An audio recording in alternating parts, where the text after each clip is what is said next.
Good morning students, कैसे हो आप सभी बच्चे। हमने नेक्स्ट वीक में व्याकरण का चैप्टर नंबर 3 रीड किया था और उसका बुक वर्क किया था। सबको समझ में आया होगा, उसका नाम था वर्ण संयोग। और आज हम व्याकरण का ही चैप्टर नंबर 4 पढ़ेंगे जिसका नाम है शब्द विचार। शब्द विचार क्या है उसके बारे में इसमें बताया गया है, कौन कौन से उसकी उत्पत्ति कैसे हुई, उसकी रचना कैसे हुई, उसका प्रयोग कैसे किया जाता है शब्दों का, उसी बारे में इस पाठ में हमें बताया गया है।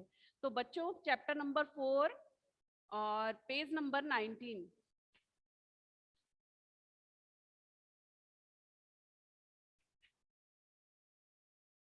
ये जो चित्र दिए गए हैं ऊपर देखिए, बा जमा ल जमा क, तो तीनों शब्द मिलकर बन गए बालक। फिर है ब जमा क जमा री बकरी। फिर है क जमा म जमा ल कमल। तो इस तरह से ये शब्द बन गए हैं। तो ये हमारे सार्थक शब्द हैं। चित्रों में ये नाम शब्द कहलाते हैं। ये जो चित्र दिए गए हैं और इनके नीचे जो नाम दिए मैम व्याकरण क्या हिंदी की? व्याकरण की, व्याकरण की सुरभिका, पेज नंबर 19। तो ये जो शब्द दिए गए हैं जिसका कोई ना कोई अर्थ होता है वो सार्थक शब्द कहलाते हैं। अब इसके नीचे जो दिया गया है, ऊपर दिया गया है बा जमा ल जमा क, तो क्या बन गया? बालक। और उसी का उल्टा रूप दिया गया है नीचे, ल जमा बा जमा क, तो लबाक। ये कोई भी सार्थक शब्द नहीं है, एकदम निरर्थक शब्द है, इसका कोई अर्थ नहीं निकलता है। दो या दो से अधिक वर्णों के सार्थक समूह को शब्द कहते हैं। क्या बताया है कि दो या दो से अधिक वर्ण होते हैं जहां पे, और उनका अर्थ कुछ ना कुछ सही निकलता है या सार्थक निकलता है, उसे सार्थक शब्द कहते हैं। यानी उसका मीनिंगफुल अर्थ होना चाहिए कि उसका अर्थ ये बिल्कुल सही है। जहां पे दो या दो से अधिक वर्णों का जो सार्थक समूह है, वर्णों का जो समूह होगा उसको शब्द कहेंगे। सार्थक मतलब उसका कोई ना कोई अर्थ निकलना चाहिए, मतलब होना चाहिए। बिना मतलब का कोई, बिना अर्थ वाला अगर कोई शब्द होगा तो वो सार्थक शब्द नहीं कहलाता है, निरर्थक शब्द कहलाता है। अब है शब्दों का वर्गीकरण। शब्दों को वर्गीकरण यानी वर्ग में बांटा गया है कि शब्दों को कितने वर्गों में बांटा गया है। तो शब्दों को 4 वर्गों में बांटा गया है।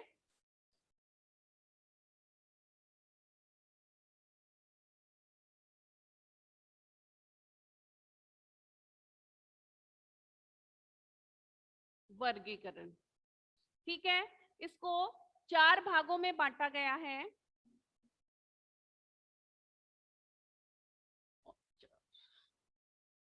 तो 4 भाग कौन कौन से हैं? पहला है अर्थ के आधार पर। अर्थ के आधार पर कि इसका अर्थ सही होना चाहिए, सार्थक होना चाहिए, निरर्थक अर्थ होता है, उसके आधार पर शब्द का वर्गीकरण किया गया है। दूसरा है उत्पत्ति, यानी कहां से जन्म लेता है, कहां से उत्पन्न हुआ है हमारा शब्द, तो वो उत्पत्ति के आधार पर में आएगा। उत्पत्ति के आधार पर। फिर है नंबर 3, आवाज क्लियर आ रही है ना बेटा? तीसरा है रचना के आधार पर कि इस शब्द की रचना कैसे हुई, कैसे कर सकते हैं, रचना के आधार पर। और चौथा है प्रयोग, कि शब्द का हम कहां पे और कैसे प्रयोग करें, उसके बारे में बताया गया है प्रयोग के आधार पर, कि कहां ये शब्द सेट होता है। तो ये 4 भागों में हमारे शब्दों को डिवाइड किया गया है, विभाजित किया गया है। पहला है अर्थ के आधार पर, दूसरा है उत्पत्ति के आधार पर, तीसरा है रचना के आधार पर और चौथा है प्रयोग के आधार पर। तो हम पहले पढ़ेंगे अर्थ के आधार पर। अर्थ के आधार पर शब्द को 2 भागों में विभाजित किया गया है। पहला है सार्थक और दूसरा है निरर्थक। ये जो अर्थ है इसको 2 भागों में विभाजित किया गया है। पहला है सार्थक और दूसरा है निरर्थक। 2 भागों में बांटा गया है इस शब्द को, अर्थ वाले को, सार्थक और निरर्थक। तो सार्थक शब्द मैंने आपको पहले भी बताया था, जिसका कोई ना कोई अर्थ अवश्य होता है, वे सार्थक शब्द कहलाते हैं।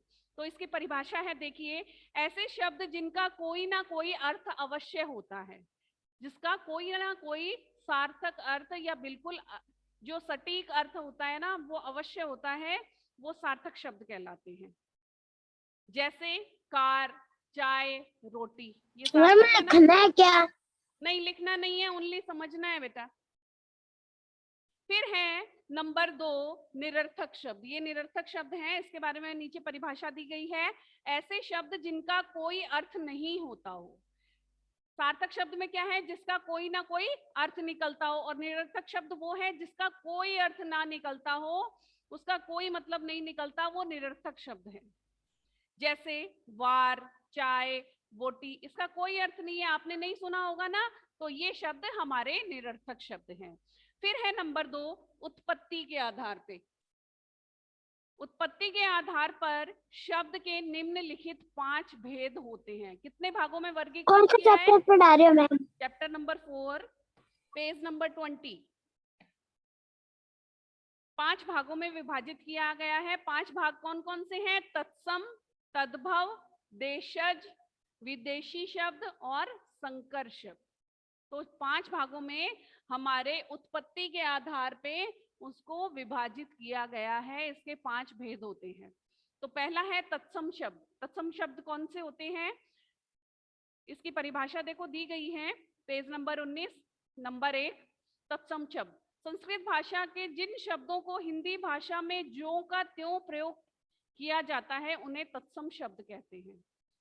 जो संस्कृत भाषा के शब्द हैं, उसको हम जब हिंदी भाषा में लाते हैं और उनको एज इट इज ही, उनको कोई उनमें उस शब्द में फेरबदल नहीं होता, जैसा शब्द है वैसा ही हम हमारे वाक्य में या शब्द में यूज में लेते हैं, वो हमारे तत्सम शब्द होते हैं। जैसे दुग्ध, दुग्ध मतलब दूध, हिंदी अर्थ क्या है? दूध, पर जो इसका संस्कृत शब्द है वो है दुग्ध।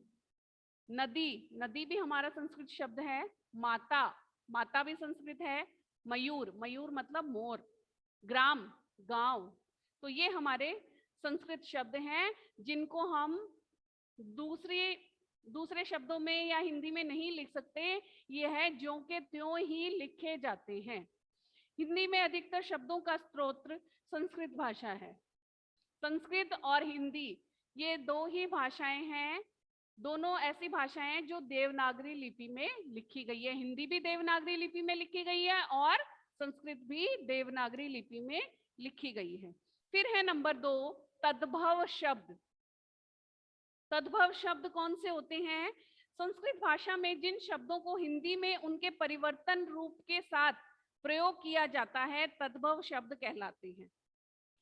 क्या बताया है कि संस्कृत भाषा के जिन शब्दों को हिंदी में उनके परिवर्तन के साथ, कि जो संस्कृत के शब्द हैं उनको हिंदी में परिवर्तन के साथ प्रयोग किया जाता है, हिंदी में उनको परिवर्तन यानी बदलाव, बदल कर प्रयोग में लिया जाता है, वो तद्भव शब्द कहलाते हैं। जो संस्कृत शब्द है, जब उसको हम हिंदी भाषा में लिखेंगे तो उसमें कुछ ना कुछ परिवर्तन होता है, तो उस परिवर्तन को तद्भव शब्द कहते हैं।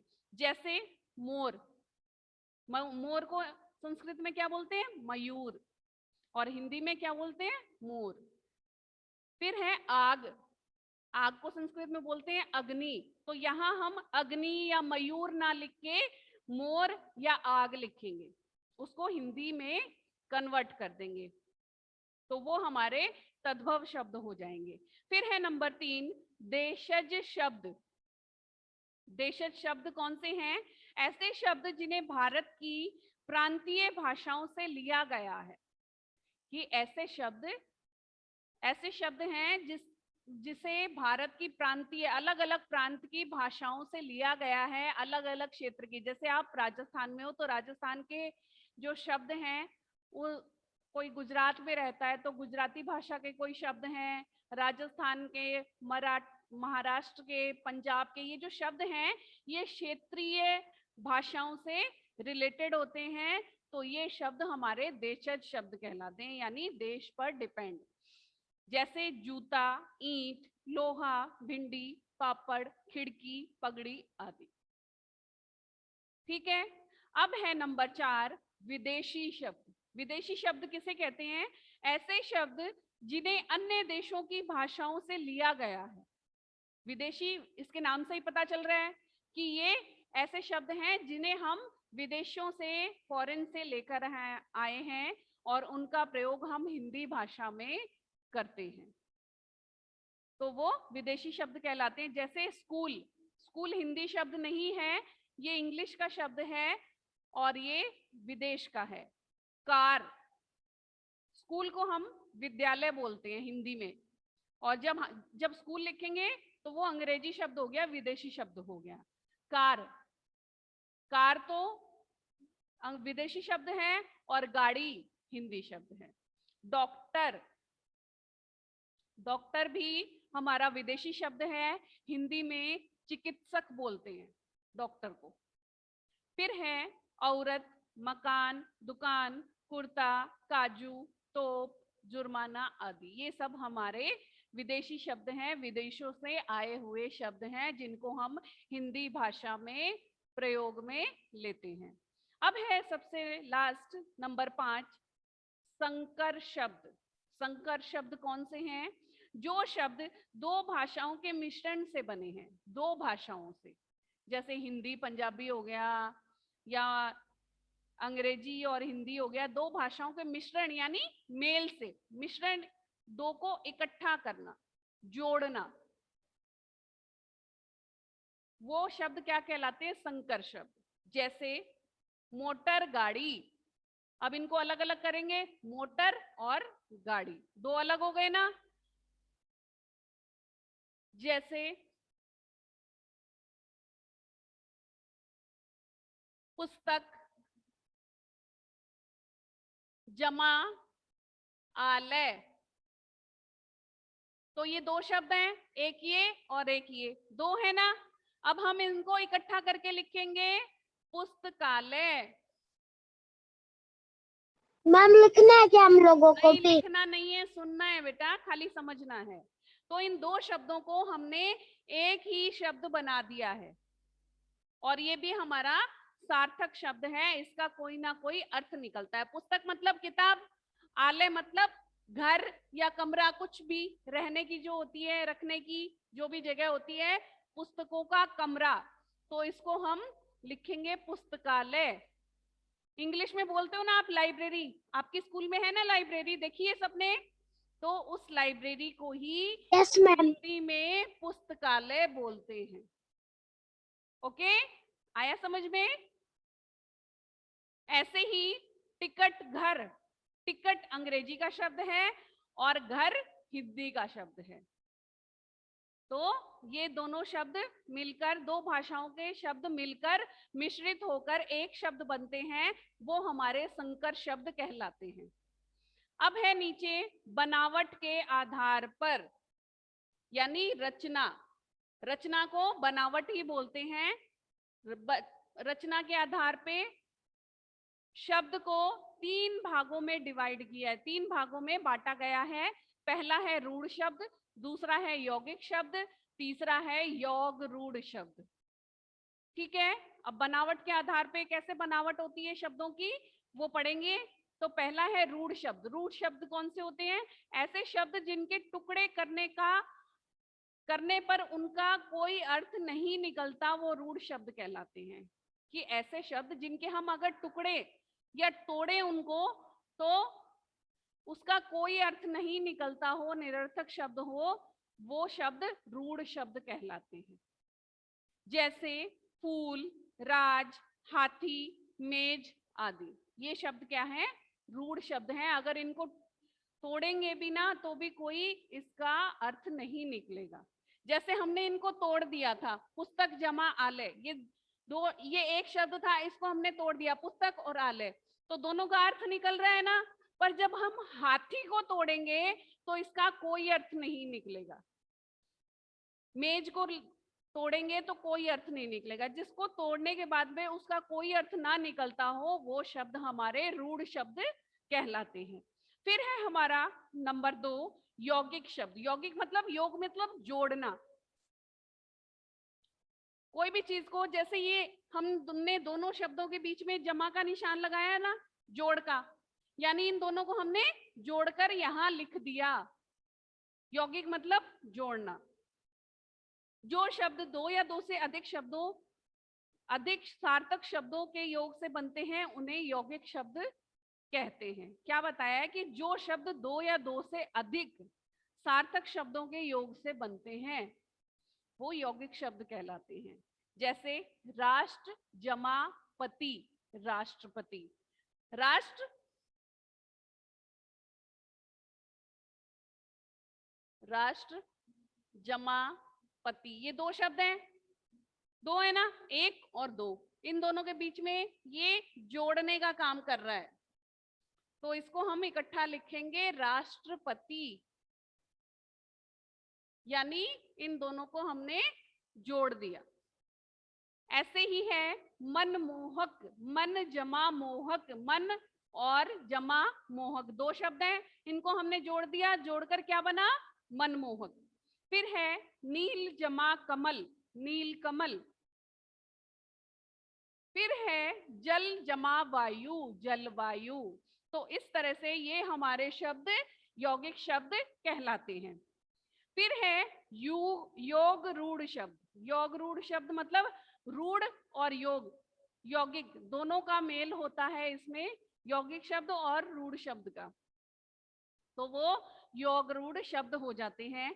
तो इसकी परिभाषा है, ऐसे शब्द जो यौगिक तो हैं किंतु उनका प्रयोग किसी विशेष अर्थ में होता है, उन्हें योग रूढ़ शब्द कहते हैं। क्या बताया गया है कि ऐसे शब्द जो यौगिक यानी जुड़ाव तो है, अगर उसको हम जोड़ते हैं, योग करते हैं तो यौगिक शब्द तो हैं, पर जब हम उनको लिखते हैं, उनकी रचना होती है तो वो किसी विशेष शब्द के रूप में होता है। जैसे नील जमा कंठ, नीलकंठ, नीलकंठ बन गया, ये यौगिक शब्द है। नील जमा कंठ, नीलकंठ, ये यौगिक शब्द हो गया। अब इसका अलग विशेष अर्थ क्या निकलेगा? नीले कंठ वाला अर्थात शिव। नीलकंठ, नीला, नीला कलर होता है, कंठ मतलब गला, तो गला किसका नीला है?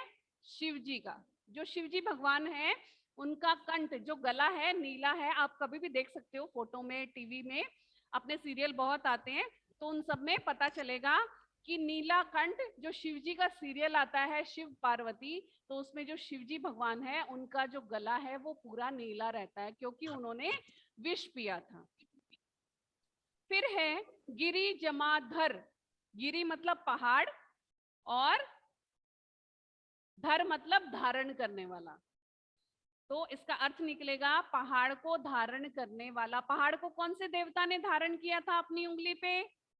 कृष्ण भगवान ने। गोवर्धन पर्वत को अपने छोटी उंगली पे लिया था ना, तो अर्थात यानी कृष्ण के बारे में यहाँ बताया गया। विशेष अर्थ निकला ना, इसका अर्थ तो वैसे पहाड़ को धारण करने वाला है, पर इसका विशेष अर्थ पहाड़ को धारण करने वाला कौन है, या नीला कंठ वाला कौन है? नीले कंठ वाला शिव है और पहाड़ को धारण करने वाला कृष्ण है, कृष्ण है। अब है चौथा प्रयोग के आधार पर। प्रयोग के आधार पर शब्द को दो भागों में विभाजित किया गया है। पहला है विकारी शब्द, दूसरा है अविकारी शब्द। जब हम शब्द का प्रयोग करते हैं कहीं भी किसी भी वाक्य में, तो उस वाक्य में हमें सोच समझकर करना पड़ता है कि ये शब्द विकारी है या अविकारी है। तो पहला है विकारी शब्द। विकारी शब्द के बारे में पढ़ेंगे। जिन शब्दों के रूप में लिंग वचन कारक पुरुष तथा काल आदि के कारण विकार का परिवर्तन होता है उन्हें विकारी शब्द कहते हैं। क्या बताया है? जिन शब्दों के रूप में, कोई भी शब्द है उनके रूप में लिंग पता है, पुल्लिंग स्त्रीलिंग, या वचन एक वचन बहुवचन, कारक और काल वर्तमान काल भविष्य काल भूतकाल, ये जो होते हैं काल, इनमें विकार या परिवर्तन होता है। परिवर्तन यानी बदलाव, तो वो शब्द क्या कहलाते हैं? विकारी शब्द कहलाते हैं। विकारी शब्द के 4 भेद होते हैं। पहला है संज्ञा, दूसरा है सर्वनाम, तीसरा है विशेषण और चौथा है क्रिया। तो ये विकारी शब्द के प्रकार हैं। पहला संज्ञा, दूसरा सर्वनाम, तीसरा विशेषण और चौथा क्रिया। तो ये हमारे विकारी शब्द होते हैं। अब है नंबर 2 अविकारी शब्द, पेज नंबर 21। अविकारी शब्द कौन से होते हैं? वाक्यों में प्रयोग करने पर जिन शब्दों के रूप नहीं बदलते वे अविकारी शब्द कहलाते हैं। क्या बताया कि वाक्यों के प्रयोग में, जब हम वाक्य में प्रयोग करते हैं उन शब्दों का, तो उनमें उनके रूप नहीं बदलते, वो उनके रूप एज इट इज रहते हैं। जैसे शब्द लिखा है वैसा का वैसा ही यूज में लेते हैं, तो वो अविकारी शब्द, यानी उसमें कोई परिवर्तन नहीं है, कोई विकार उत्पन्न नहीं है, तो वो हमारे अविकारी शब्द हैं। तो अविकारी शब्द में भी 4 भेद हैं। पहला है क्रिया विशेषण, दूसरा है संबंध बोधक, तीसरा है समुच्चय बोधक और चौथा है विस्मयादि बोधक। तो ये हमारे अविकारी शब्द के उदाहरण हैं या भेद हैं। तो ये चैप्टर कंप्लीट हो गया है बच्चों। अब हम इसका बुक वर्क करेंगे। प्रश्न क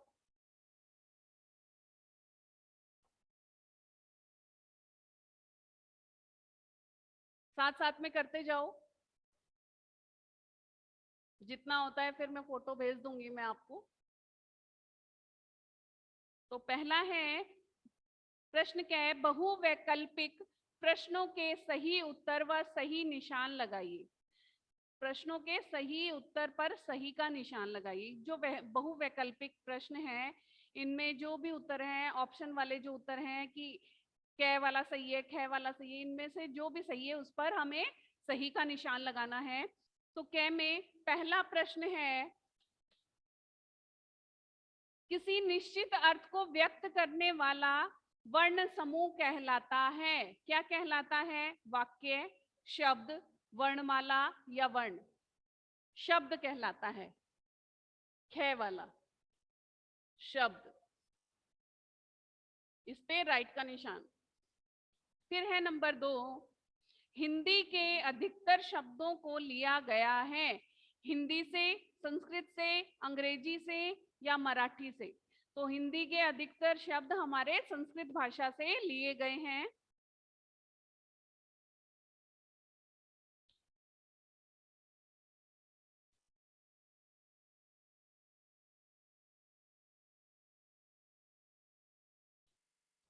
नंबर 3, संज्ञा, सर्वनाम तथा विशेषण किसे कहते हैं? कैसे शब्द हैं, सॉरी, कैसे शब्द हैं? विकारी, अविकारी, दोनों, इनमें से कोई नहीं।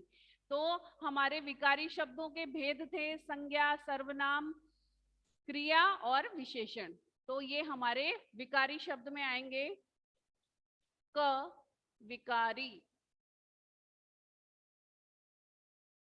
फिर है नंबर 4, यौगिक शब्द हैं। सेनापति, सेनापति, इनमें से कोई नहीं। तो इसमें यौगिक शब्द है, यानी 2 शब्दों का जोड़ किसमें है?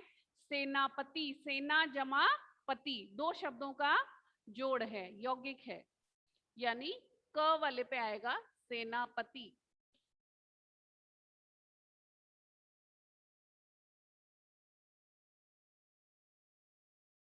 फिर है प्रश्न ख, नीचे दिए गए कथनों पर सही तथा गलत पर गलत का निशान लगाओ। पहला है हमारा, हिंदी के अधिकतर शब्दों का स्तोत्र संस्कृत है। बिल्कुल सही है, तो यहां हम सही का निशान लगाएंगे। प्रत्येक शब्द एक या एक से अधिक वर्णों से मिलकर बनता है। बिल्कुल सही है। फिर है नंबर 3, रचना के आधार पर शब्दों के 4 भेद होते हैं। रचना के आधार पर कितने भेद बताए गए हैं? आपने अभी अभी पढ़ा है, रचना यानी बनावट के आधार पर शब्दों के 3 भेद बताए गए हैं, पर इसमें लिखा हुआ है 4 भेद, तो ये हमारा गलत है। फिर है नंबर 4, चक्रधर एक योग रूढ़ शब्द है। बिल्कुल सही है। चक्रधर यानी चक्र को धारण करने वाला। चक्र को कौन धारण करता है? कृष्ण। तो ये हमारा योग रूढ़ शब्द है, बिल्कुल सही है। नंबर 5, स्टेशन एक संकर शब्द है। नहीं, ये हमारा संकर शब्द नहीं है, ये हमारा विदेशी शब्द है। अब है नंबर प्रश्न नीचे दिए गए शब्दों को उनके सही स्थान पर लिखिए। ये जो शब्द दिए गए हैं, नदी, गांव, दुग्ध, अग्नि, सर्प, आंख, गधा, मयूर, सांप, अश्व, शाम, अश्व, मुंह और स्वर्ण। तो इनको हमें डिवाइड करना है, अलग अलग जगह लिखना है।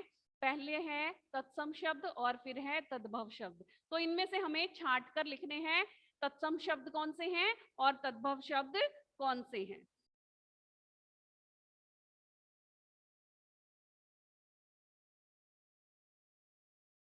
पहले हम लिखेंगे तत्सम शब्द।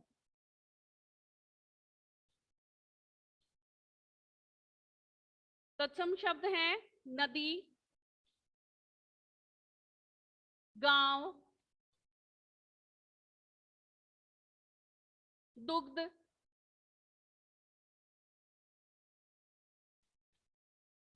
आंख। ये एक ही लाइन में लिखने हैं आपको, जहां पे तत्सम शब्द लिखे हैं वहीं उसी लाइन में सारा लिखना है। गधा, शाम और मुंह। मेरे यहाँ पे जगह नहीं है इसलिए मैं यहाँ पे लिख रही हूँ मुंह। ये आपको पूरा एक लाइन में लिखना है। फिर है तद्भव शब्द। तद्भव शब्द कौन से हैं? जो इनमें से बच गए वो हमारे तद्भव शब्द हैं।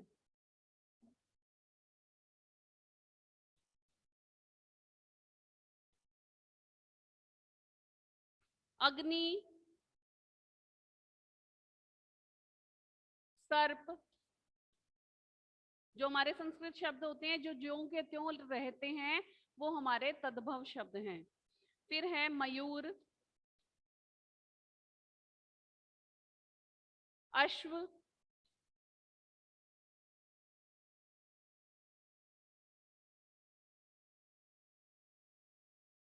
स्वर्ण, ये हमारे तद्भव शब्द हैं। फिर है प्रश्न घ, निम्नलिखित शब्दों का मिलान कीजिए। तो ये जो शब्द दिए गए हैं इनको हमें मैच करना है, पर हम यहाँ पे मैच नहीं करेंगे, ओनली नंबर लगाएंगे।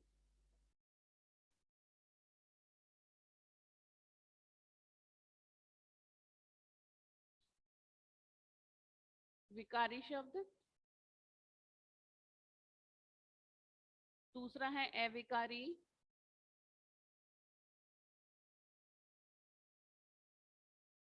तीसरा है तत्सम और चौथा है तद्भव।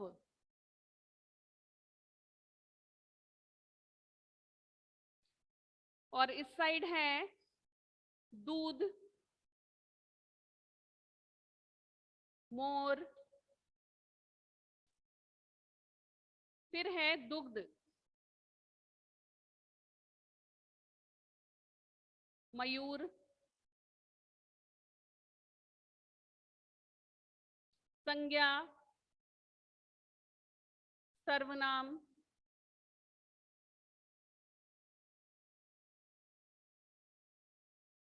क्रिया विशेषण,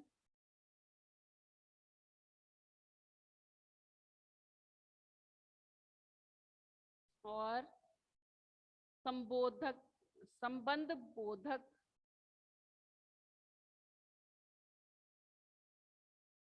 बोधक। तो हमारे विकारी शब्द हैं, विकारी शब्द हैं संज्ञा, सर्वनाम, तो यहाँ हम 1 लगा देंगे। फिर है अविकारी, अविकारी है क्रिया विशेषण, संबोधक, संबंध बोधक, यहाँ पे हम 2 नंबर लगा देंगे। फिर है हमारे तत्सम शब्द, तत्सम शब्द हैं हमारे दूध और मोर, और तद्भव शब्द हैं जो हमारे संस्कृत के हैं, एज इट इज रहते हैं, दुग्ध और मयूर। तो इस तरह से ये हमारे मिलान करने वाले भी हो गए हैं। अब पेज नंबर 22 निकालो। 22 में दिए गए शब्दों के विशेष अर्थ लिखिए। ये जो शब्द दिए गए हैं इनके हमें विशेष अर्थ लिखने हैं, जो हमने पहले भी पढ़ा था, जो योग रूढ़ शब्द थे जिसमें हमें नए अर्थ, विशेष अर्थ या विशेष शब्द लिखने के लिए मिलते हैं, वो हमारे योग रूढ़ शब्द होते हैं। तो पहला है गजानन, गजानन यानी हाथी के जैसे मुख वाला, गज आनन, हाथी के जैसे मुख वाला कौन है? गणेश।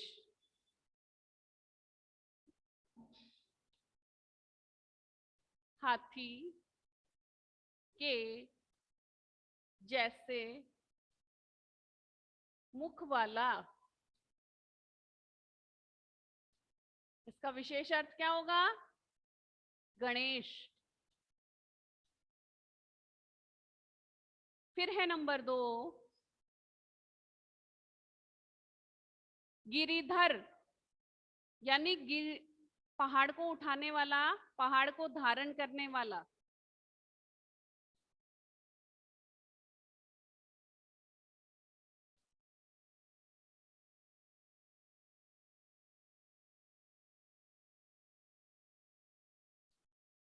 वाला कौन है? श्री कृष्ण, श्री कृष्ण। नंबर 3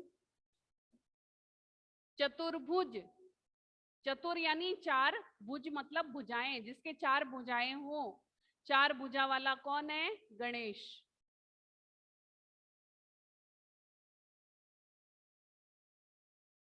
गणेश भगवान के 4 भुजाएं होती हैं, 4 हाथ होते हैं।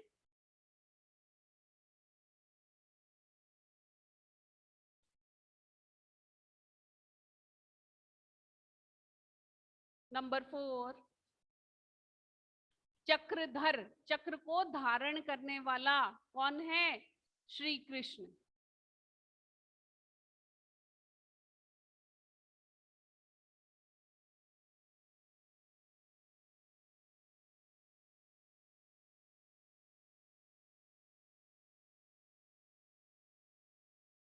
श्री कृष्ण।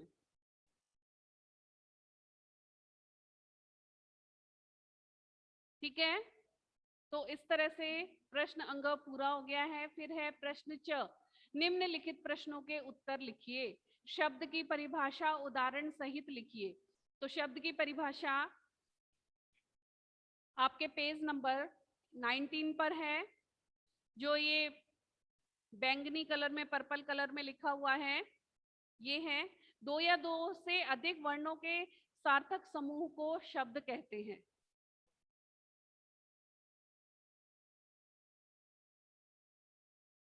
और इसके उदाहरण पूछे हैं, उदाहरण सहित लिखिए। इसके उदाहरण हैं, आप लिख सकते हो बालक, बकरी। ठीक है, फिर है शब्दों को कितने आधारों पर बांटा गया है, तो ये भी पेज नंबर 19 पे है, शब्दों का वर्गीकरण। शब्दों को 4 भागों में बांटा गया है। पहला है अर्थ के आधार पर, दूसरा है उत्पत्ति के आधार पर, तीसरा है रचना के आधार पर और चौथा है प्रयोग के आधार पर। फिर है नंबर 3, सार्थक और निरर्थक शब्द में अंतर बताइए। तो इसकी परिभाषा आपको पेज नंबर 19 पे ही मिलेगी, जहां पे लिखा है सार्थक शब्द और निरर्थक शब्द। सार्थक शब्द हैं ऐसे शब्द जिनका कोई ना कोई अर्थ अवश्य होता है, वो सार्थक शब्द कहलाते हैं। और ऐसे शब्द जिनका कोई अर्थ नहीं होता, वो निरर्थक शब्द कहलाते हैं। फिर है नंबर 4, तत्सम शब्द किसे कहते हैं, उदाहरण सहित लिखिए। तत्सम शब्द की परिभाषा है पेज नंबर 20 में सबसे ऊपर नंबर 1 पे। संस्कृत भाषा के जिन शब्दों को हिंदी भाषा में ज्यों का त्यों प्रयोग किया जाता है उन्हें तत्सम शब्द कहते हैं, जैसे दुग्ध, नदी, माता, मयूर आदि। ये इसके उदाहरण हो गए। अब है प्रश्न 6, दिए गए वर्ग पहेली में तत्सम और तद्भव शब्द छांट कर लिखिए। ये वर्ग पहेली में से आपको तत्सम शब्द अलग लिखने हैं, तद्भव शब्द अलग लिखने हैं। तो ये वर्ग पहेली आपको खुद को करनी है, ये आपका होमवर्क है, गृह कार्य है और सारा मैंने करवा दिया है। आपको वो भी करना है, नोटबुक में खाली प्रश्न उत्तर करने हैं और जो बुक वर्क है वो बुक में करोगे, जो प्रश्न उत्तर है वो कॉपी में करने हैं। और ये जो प्रश्न 6 है ये आपको स्वयं को करना है, खुद को करना है। इसमें से छांट कर लिखने हैं कौन से तत्सम शब्द हैं और कौन से तद्भव शब्द हैं।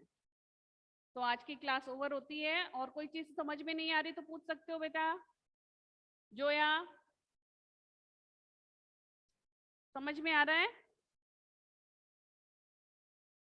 क्लास ओवर करें बेटा।